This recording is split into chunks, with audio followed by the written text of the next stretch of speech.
Hey guys, Coach Will here. It's Sunday again. I wanted to go over something because I believe a lot of my athletes are missing something about how it all works, how it's all put together. Now, our conjugate training, our west side training can be put to a triangle. Okay? Now, as you see this triangle, I have varied triangles with it. Now, one thing you will notice, okay, is at the bottom of the triangle is our base, right? We know one thing about a triangle. It can only be as tall as its base. Same thing with our training. So, thus, the base is always GPP or general physical preparedness. Now, Louis Simmons coined this as, or defines fitness itself. To have fitness is to have the availability to raise work capacity over long periods of time, sometimes years. Okay? Knowing that, how Westside guys get these 1,000-pound squats and these damn near 1,000-pound deadlifts, 1,000-pound benches, is a huge base to their pyramid. Okay. Now, one thing I've heard a lot over this quarantine is, gosh, I'm not able to work on my speed strength, my absolute strength, and things like this. Now, one of the things I'm constantly talking to all my athletes about, from my youngest kid up to my interns that are powerlifters, okay, they all need one thing more. And that's general physical preparedness. They need more of a base. Even my top level powerlifters, they run out of gas at the end of workouts. That's telling me one thing: their fitness isn't high enough. Okay. Now, that's not aerobic fitness as we all know it, running on a treadmill, jogging, things like that. Though every once in a while those aren't bad, for your specific sport, they might not meet the energy demand you need. Okay. Like a football player, right? You wouldn't have them run miles. It makes no sense. Thus, fit within the energy system of your sport. Now, let's talk about the other parts of the pyramid. So we have our big base, and we have two little sections at the top. Those are very important, but they need the base to sit on, correct? Now, the one to the left is our special strength work. So that includes our maximum effort, dynamic effort, repetition effort, right? Maximum effort, our absolute strength, okay, as much as we can lift, the most motor units we can recruit at one time. Our speed strength, in our 3-week wave, 50, 55, 60% with 25% band tension or chain, right? Trying to go fast at 0.8 to 0.9 meters per second, okay? Then our repetition methods, all that is all the accessory work we do after in these supersets and circuit sets, right? Really trying to build up, right? Not just strength in those certain areas, but also GPP, guys. That's why I don't want to take time between sets. That's why I'm always on your butt about keep going, no talk, just keep working, right? That 50-minute window of serum rate testosterone that we need to fit everything into, right? Large amount of work, small amount of time. Now, the bigger your base is, the more amount of work you can fit into a smaller amount of time, okay? And then we'll go in from there on how you can actually add more calories to facilitate more work. And you just build it up like a pyramid. Stan Efferding has some really good stuff on that. Now, the other part is your talent or sports skill. That's it. That's something you acquire during practice. Thousands of movements in your field of sport, or your plane of motion in your sport. Okay. Now, usually we found something. A lot of these Russian studies have found, especially from kids 7 to 12 years old or so, your strongest kids are going to do the best. Okay. Which follows in with Louis Simmons' philosophy: absolute strength is the most important.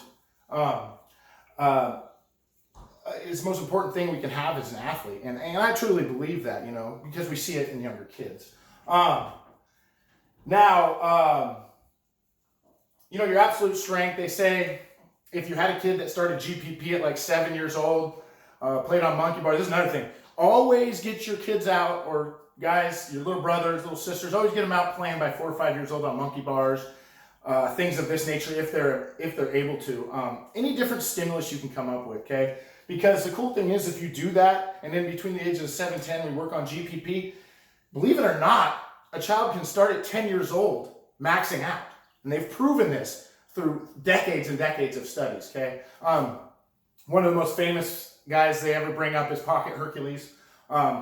He was the first guy at 10 years old to really start training heavy. I believe it was for the Bulgarian team. But when he did this, they found out, actually it wasn't Bulgaria, but they were studying him. They found out that they could start this young if he had the adequate amount of GPP. Now, if you see Pocket Hercules, you'll notice he's about 4'11", short levers, right? He's built for weightlifting more. Given they have proven that didn't stunt his growth, however. So it's really big to build up this GPP as a child. Now, if you don't, which most of us are in that boat where we didn't play outside. I was lucky enough to live on a ranch growing up, so I got to.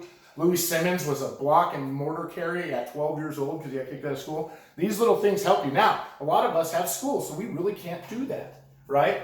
So, to be adequate at our skill spot, right, we really need to work on this GPP before.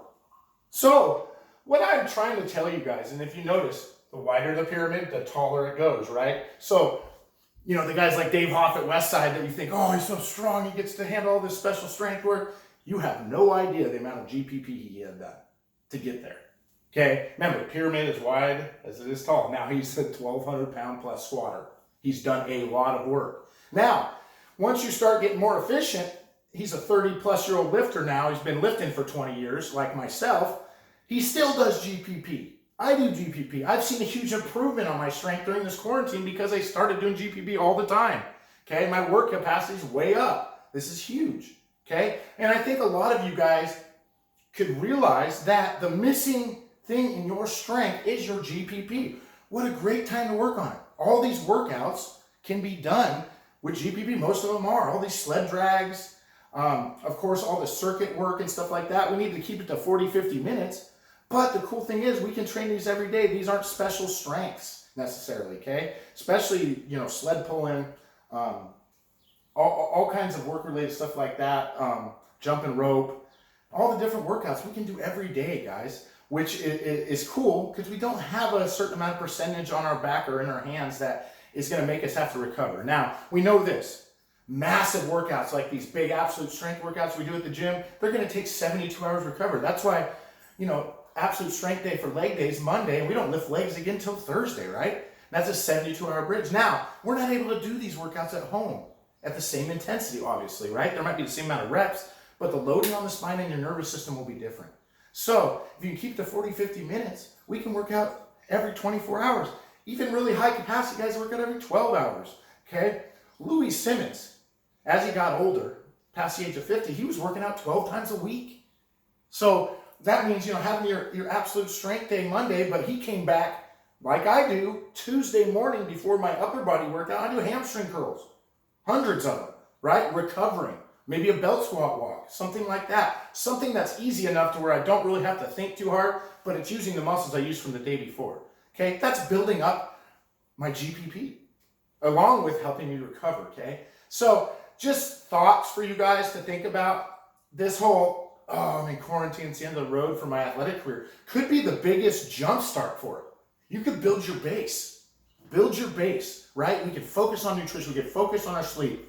We can focus on this wholeheartedly if we want, okay? Now, if you saw my video earlier about time management, you find we have, even the most productive person could find 5 hours throughout their day to do more.